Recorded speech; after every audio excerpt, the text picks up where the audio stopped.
Instead of mashing buttons, we are spinning wheels in the retro arcade adventure today. The game comes out July 29th, but the developer gave this to me for free early so I could showcase this and kind of let you know what it's all about. So I've got the inside scoop on everything you need to know from the highs and lows. Let's break it down. So first things first, what exactly is Gorgon Shield? It's a roguelike game with a unique twist on the genre. Imagine combining the elements of the wheel with some more intense idle management, and that's wrapped up in a retro arcade vibe. So with the wheel mechanic, you have a hero on each side of the wheel and you get to spin it left or right, and then as you can see there are platforms which do different things. So one collects treasure, one heals you, one repairs it.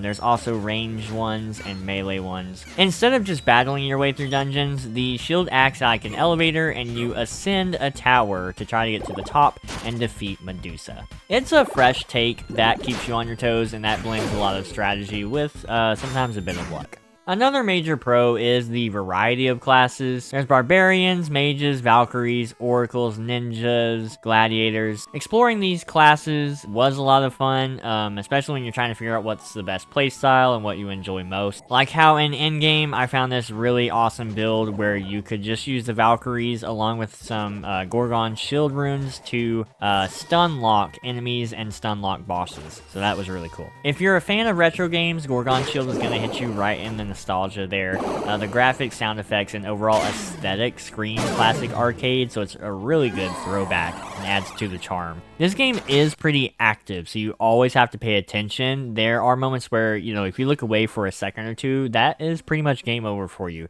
So it's a pretty high energy experience that you really have to be engaged for. Now, my favorite part was upgrading Gorgon Shield runes, and that's hands down the best part of the game for me. It added a layer of depth and customization that really kept me going back for more than the other things, which I'll explain in a minute. But each upgrade felt rewarding and crucial to my next step in difficulty in the tower. By the way, if you're gaining value from this video, be sure to hit the like and subscribe button so that helps me out.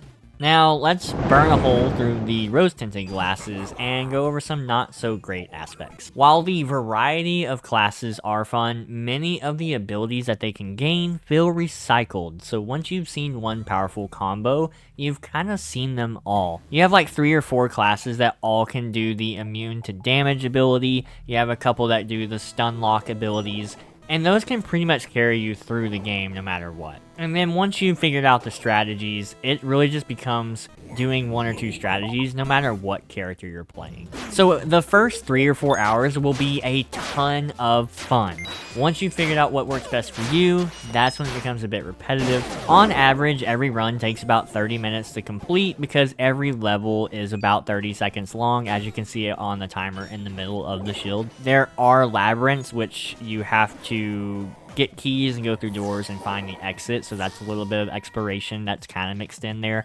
There are 60 levels to every tower. While the game is challenging, you can unlock the obelisk building pretty early on, which lets you change your difficulty to your liking. Unfortunately, there's no unlockables or different endings for beating the game multiple times, so this can also limit replay value because there's no cosmetics for the character or any extra customization on top of that. So if you were hoping to petrify your enemies with style, you might be out of luck. Now, this game is developed by a solo developer, which is really impressive. The game runs pretty well. There were a couple of minor bugs and glitches that would occasionally crash my game. Usually it came from spinning the wheel at the end of a level and hitting the power button too fast, which can really be frustrating, especially if you get like 25 minutes into the run, you're about to beat it, and then that crash happens. So that was a little frustrating sometimes. Now, Gorgon Shield is a unique and engaging roguelike that does offer a lot of fun, especially if you love retro arcade vibes and strategic gameplay. Despite its repetitive elements and some minor bugs, it's definitely worth a try. I think it's only like $8 when it comes out.